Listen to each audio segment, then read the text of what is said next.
Então, meus caros, vamos lá, vamos completar a análise do modelo de crédito de risco, Credit Risk Plus, do Credit Suisse. Então, eu terminei, a aula passada eu terminei definindo essa função geradora de probabilidade, e a ideia, que é uma ideia muito saborosa em termos de estratégia de manipulação matemática. A função é uma função que, para cada variável z, ela é uma série, uma soma, então aqui tem os coeficientes e o z elevado a n, potências do z, onde o coeficiente da série é a probabilidade de, naquela carteira que eu construí, eu ter n defaults, ou seja, n clientes darem default. Então essa é a função. Eu vou manipular essa função para conseguir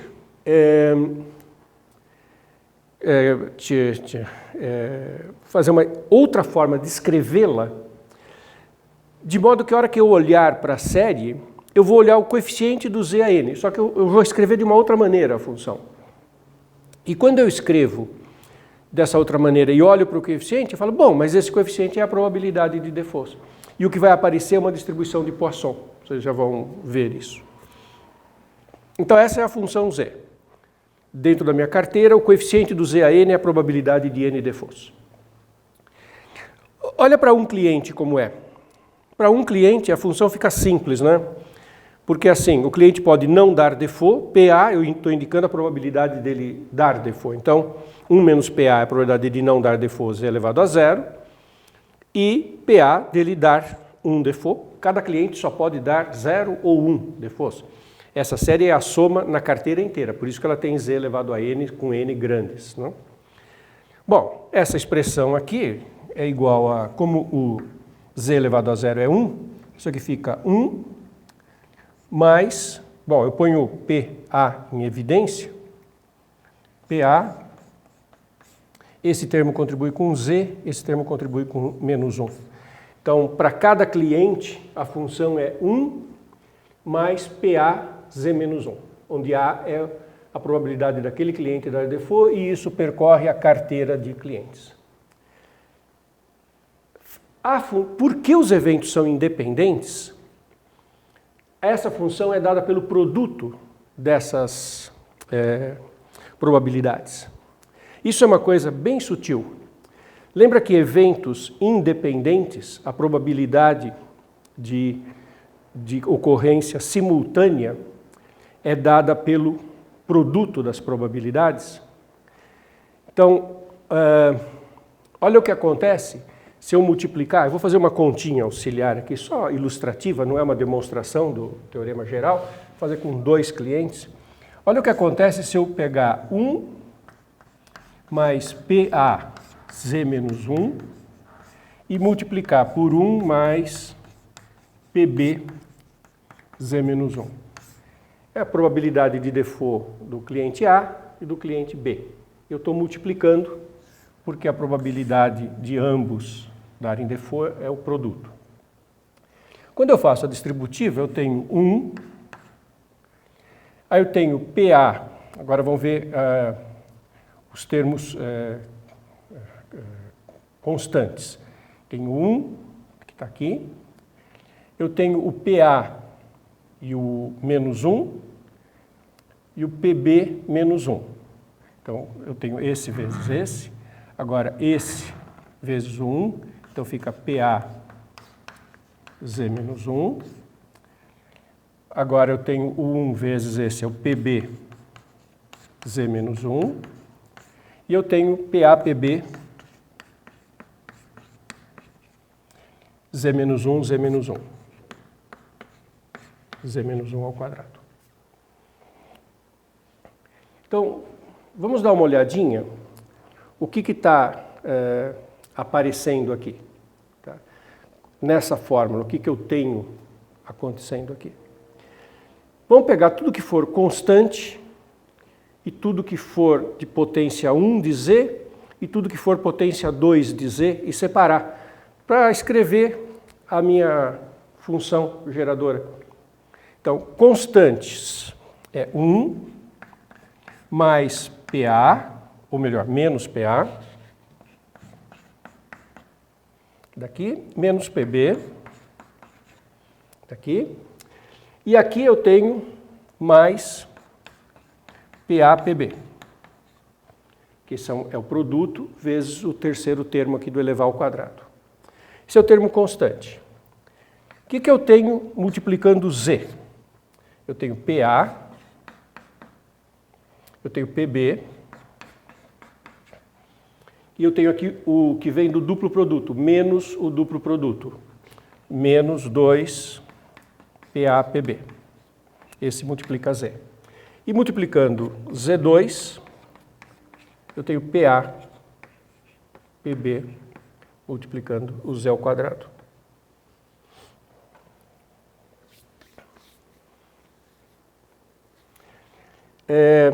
Esse termo aqui, eu posso reescrever, melhorar um pouquinho a redação, e ele pode ser escrito assim: 1 menos PA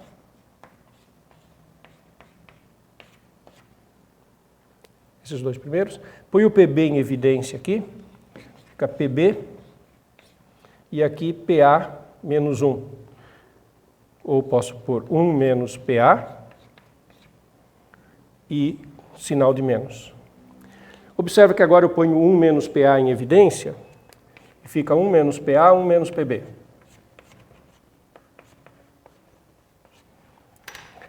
Mas olha que interessante. O que é 1 menos PA? É a probabilidade do A não dar default. O que é a probabilidade de 1 menos PB? A probabilidade do B não dar default. Não são independentes? Então a probabilidade do A não dar default e do B não dar default é exatamente esse produto. E esse produto está fazendo o que na minha fórmula? Ele é o termo constante quando eu faço esse produto. Mas o termo constante z elevado a zero é a probabilidade de zero default. O que eu estou mostrando é que fazendo o produto entre as probabilidades individuais, de fato, monta a função probabilidade. Essa função geradora de probabilidade não tinha obrigação de ser o produto das probabilidades individuais, mas é porque os eventos são independentes. Isso é a mesma coisa aqui. O que é esse que está multiplicando Z? Né? É a probabilidade do A dar default de um deles dar default e o outro não. E o que é isso aqui? PA/PB. É a probabilidade dos dois darem default, que é o Z2. Então, quando a gente olha esse termo, isso aqui precisa também fazer uma fatoraçãozinha, como eu fiz aqui. Coloca o PA em evidência, aí vai ficar o A dá default e o B não, vezes o B dá default e o A não, que é a coisa de um deles dar. É só fatorar aqui também. Então, essa função é dada pelo produto. Aqui eu usei fortemente a independência. Essa função não tem obrigação, a função geradora de probabilidade não teria obrigação de ser dada pelo produto. É porque os eventos são independentes. Isso é muito bonito. Agora, um truque. Eu vou tomar logaritmo, fazer uma transformação, tomar exponencial e voltar para a função. Toma o logaritmo dessa f. Bom, logaritmo do produto, nós sabemos que é a soma dos termos. Então, onde tinha produto, fica a soma.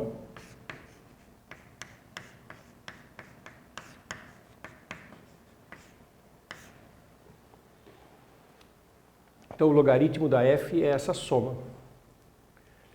Agora, como isso é bonito. Lembra que uma das hipóteses era que a probabilidade de default era baixa? Mas quem que é a probabilidade de default individual? É o PA. Então, se o PA é pequeno, polinômio de Taylor no logaritmo de 1 mais x. Quando nós olhamos a função logaritmo de 1 mais x, desenvolvemos em torno do x igual a 0 e x pequeno, isso é aproximadamente igual a x.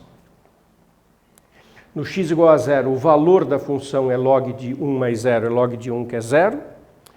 E estou desenvolvendo em torno de x igual a 0. A derivada é 1 sobre 1 mais x no x igual a 0, a derivada dá 1, x menos 0. Então, para valores pequenos de x, o polinômio de Taylor me diz que a função log de 1 mais x é aproximadamente igual a x. Então, onde eu tinha soma de 1 mais p de a, porque o log é aproximadamente o p de a, a F fica a soma de P de A Z menos 1. Porque o log de 1 mais x é aproximadamente x, se o PA é pequeno. Bom, chama de μ a soma de todas as probabilidades. O que é a PA mesmo? É a probabilidade de cada um dar default. Bom, cada um só pode dar um default. Então, se eu fizer a probabilidade de o cidadão dar default versus 1, que é o 1 default dele, essa soma é o valor esperado dessa distribuição de probabilidade. Esse é o número de defaults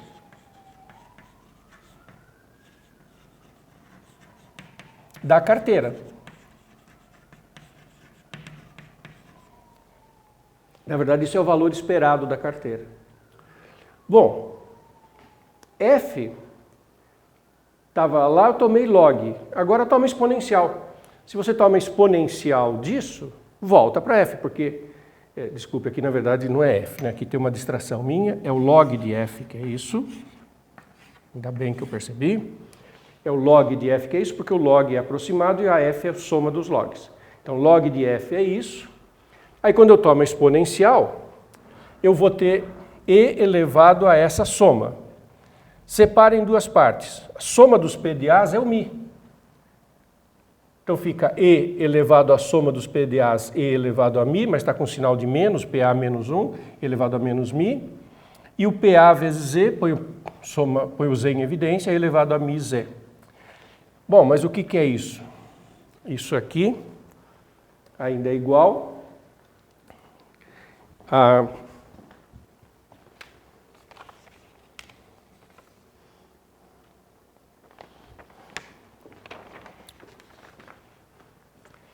E elevado a menos μ é fixo, não tem N. Mas eu vou voltar uma somatória em N, porque eu quero voltar para a função geradora de probabilidade. Mas o que é E elevado a μ Z? Qual que é a série da exponencial de μ vezes Z? É μ elevado a N, Z elevado a N sobre N fatorial. A exponencial de x é soma de x elevado a N e N fatorial. É a fórmula da exponencial como série de Taylor. Então essa aqui é a minha função f. Essa função é a função geradora de probabilidade. O coeficiente do z elevado a n nessa função, o coeficiente do z elevado a n, é a probabilidade de n defaults. Então, a probabilidade de n defaults é e elevado a menos μ, μ elevado a n sobre n fatorial. Isso é uma distribuição de Poisson com o valor, com o parâmetro μ. Então, a gente sabe, olha que coisa, a gente, sem que essa f tenha tido uma relevância particular, eu escrevi a f, manipulei, voltei, e agora eu tenho qual é a distribuição de probabilidade de ter n defaults na minha carteira. Então a gente já sabe, pelo modelo do Credit Risk, que probabilidade de n defaults é dado por uma Poisson. A história não acaba aqui.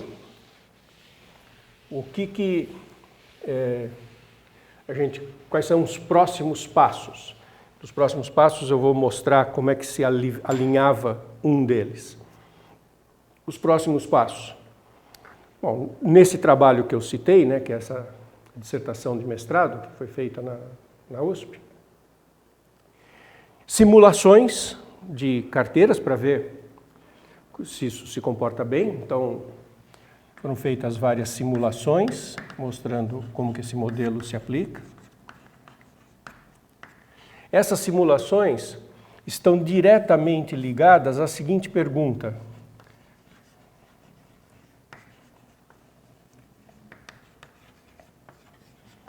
E isso tem tudo a ver com as nossas conversas que já ocorreram ao longo das aulas e que vão continuar ocorrendo sobre a adequação do modelo com a realidade. Hipótese do Credit Risk Plus era a probabilidade baixa de default. Isso foi usado quando eu usei o polinômio de Taylor. Isso fazia muito sentido quando ele foi criado na Suíça. Ele foi aplicado no Brasil. Pergunta que faz todo sentido. A probabilidade de default no Brasil é maior, será que esse modelo ainda pode ser usado? Até que ponto a gente pode esticar a probabilidade individual de default e que o modelo ainda faça sentido? Porque tem esse problema do teorema de Taylor que está sendo usado aqui. É uma pergunta muito interessante, porque ela é uma pergunta de matemática pura. Eu quero saber o intervalo da convergência da série de Taylor da função logaritmo. E é uma pergunta de modelagem matemática aplicada num problema de crédito, porque eu quero saber se a carteira se comporta como o modelo está dizendo, mesmo com PA maior. E aí foram feitas simulações com a seguinte leitura. Vamos trabalhar com PAs até meio. E qual foi a motivação? Os bancos avaliam a probabilidade de risco do cliente.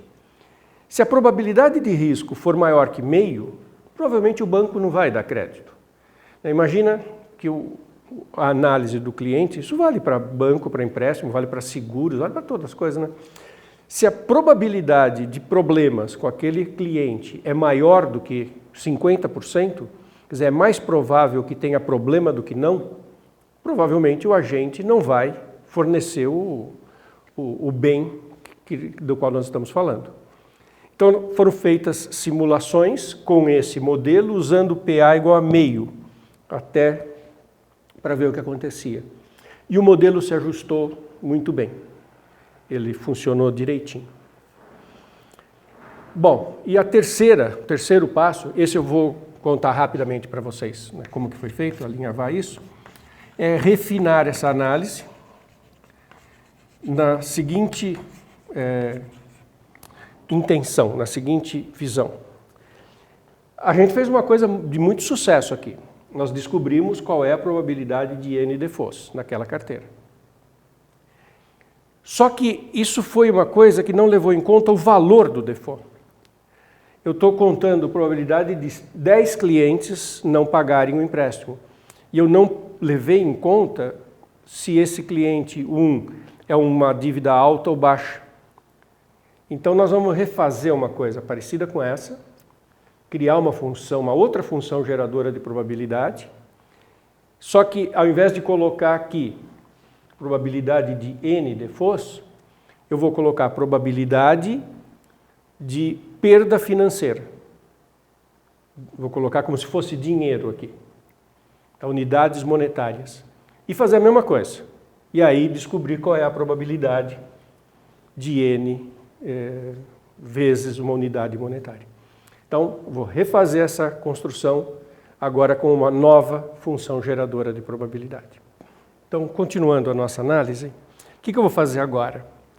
Então, tentar colocar na análise o valor agora financeiro dos empréstimos.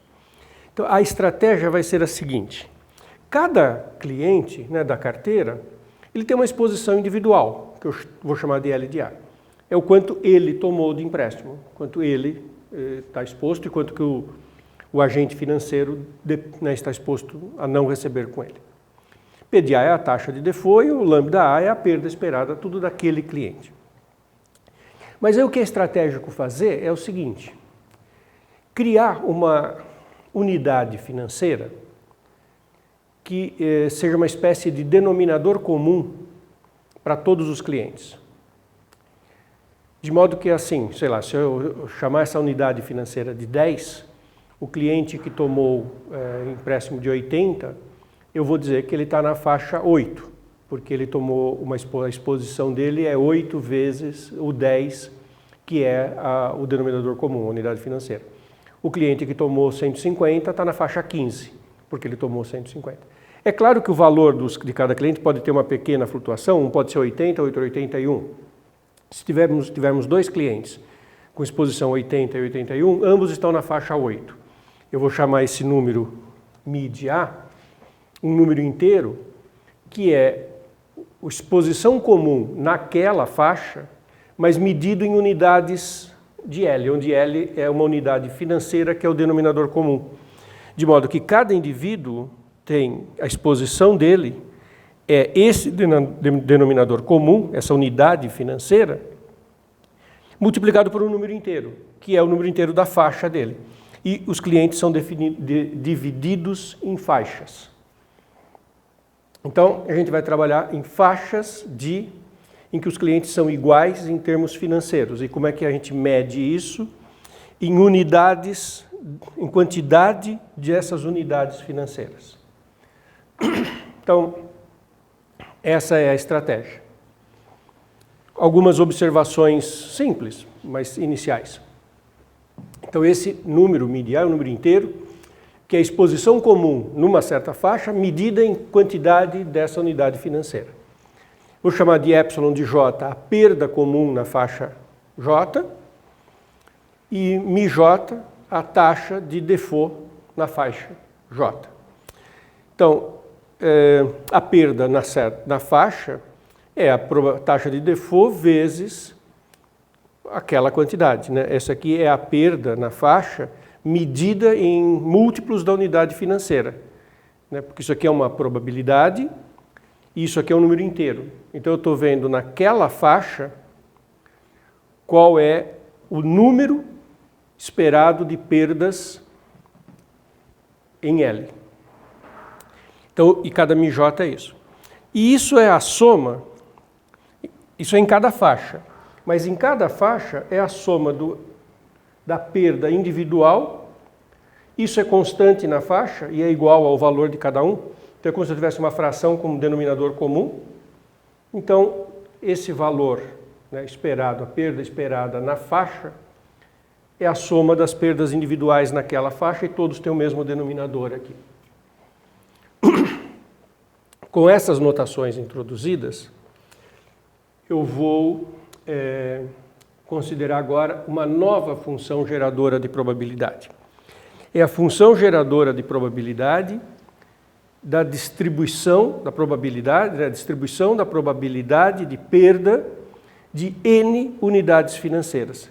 Então, assim como eu fiz com aquela F da primeira parte da aula, onde o coeficiente da F era a probabilidade de N defaults, eu vou fazer uma coisa semelhante, onde o coeficiente é a probabilidade de perda de N unidades financeiras.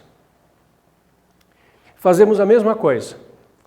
Manipulamos essa função, reescrevemos essa função e olhamos o coeficiente do ZAN. O coeficiente do ZAN é a probabilidade de termos perda de N unidades financeiras. E veja como isso é efetivo e isso que é relevante para quem vai usar esse modelo. Porque aí ele tem uma expectativa, probabilidade do valor que vai ser perdido.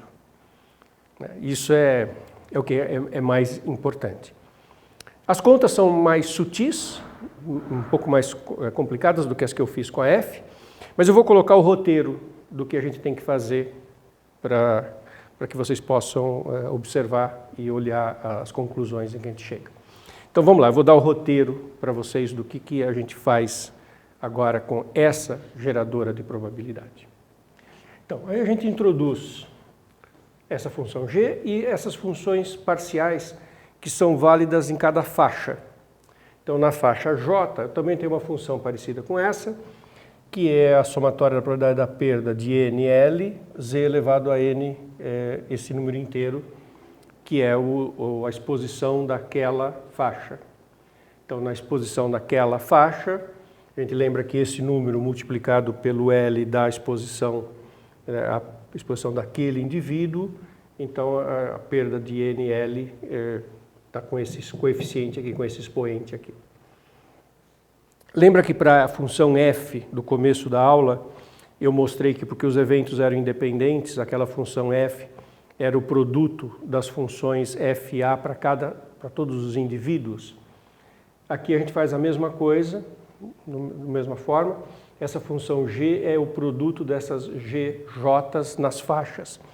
Ao invés de ser o produto das coisas em indivíduos, é nas faixas, porque nas faixas eu agreguei os indivíduos. Na verdade, eu posso pensar que cada faixa é como se fosse um grande indivíduo, né? Porque são todos os indivíduos que estão numa mesma faixa, eles têm o mesmo número de unidades financeiras expostos.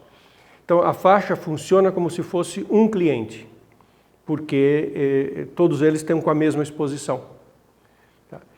Claro, a probabilidade de default é diferente de cada indivíduo, por isso que aparece esse coeficiente, que é a soma da taxa de default da faixa e a taxa de default global, que é, onde é que está o Mi, que aparece aqui, é a soma de esse Mi é a soma de todos os MIJs, porque ele é a taxa de default global.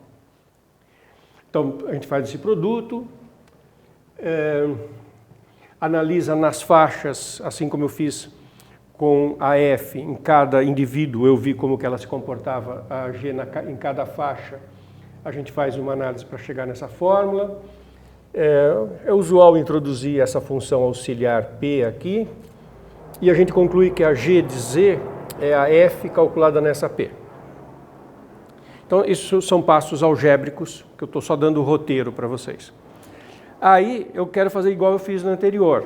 Eu preciso chegar no coeficiente do Z a N. Porque o coeficiente do Z a N é a probabilidade de perda de N unidades financeiras. Como é que eu chego no coeficiente? É a história do polinômio de Taylor. Eu derivo N vezes e calculo no Z igual a zero. E bom, e o 1 fatorial que tem que cancelar. E isso me dá o que eu estou procurando. E isso é o coeficiente de Taylor.